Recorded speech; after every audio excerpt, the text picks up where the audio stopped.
सर्व शेतकऱ्यांना मित्रांनो अत्यंत तातडीची सूचना आहे। राज्यातील वातावरणात अचानक मोठा बदल होऊन राज्यात मुसळधार स्वरूपाच्या पावसाचा इशारा देण्यात आलेला आहे।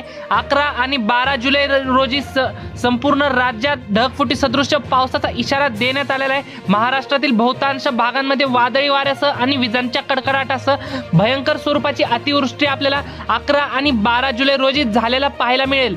तर मित्रांनो जाणून घेऊ यामध्ये नेमक्या कोणत्या भागांचा समावेश होतो याविषयी।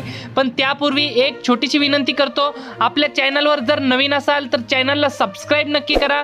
मित्रांनो तुमच्या भागामध्ये जर पाऊस झाला असेल तर आपल्याला कमेंट करून नक्की कळवा व तुम्ही हा व्हिडिओ कोणत्या लोकेशनवरून पाहतायत ते देखील कमेंट करून नक्की कळवा। मित्रांनो 11 आणि 12 जुलै दरम्यान विदर्भात पाहायला मिळेल। विदर्भातील अकोला, अमरावती, चंद्रपूर, गडचिरोली, गोंदिया, भंडारा, यवतमाळ, वर्धा, वाशिम, बुलढाणा आणि नागपूर एकंदरीत विदर्भातील 11 जिल्ह्यामध्ये मोठा धोधो स्वरूपाचा पाऊस होणार आहे। त्यासोबतच मराठवाड्यात छत्रपती संभाजीनगर, जालना, हिंगोली, परभणी, नांदेड, बीड, लातूर, धाराशिवच्या सर्वत्र परिसरामध्ये पावसाची येलो अलर्ट आणि रेड अलर्ट देण्यात आलेला आहे। या दरम्यान संपूर्ण मराठवाड्यामध्ये वादळी पाऊस होणार आहे। उत्तर महाराष्ट्रातील नाशिक, मालेगाव, नंदुरबार, धुळे, जळगाव, चाळीसगाव, मनमाडच्या सर्वत्र परिसरामध्ये मोठ्या अतिवृष्टीचा इशारा 11-12 जुलै रोजी देण्यात आलेला आहे। मोठा मुसळधार स्वरूपाचा पाऊस, ढगफुटी सदृश पाऊस असणार आहे।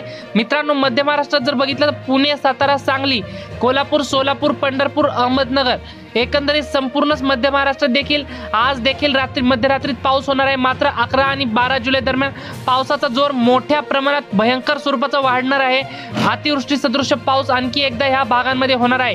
कोकणातील मुंबई, ठाणे, पालघर एकंदरीत संपूर्णच कोकण पट्ट्यामध्ये पावसाची संततधार आपल्याला पाहायला मिळते।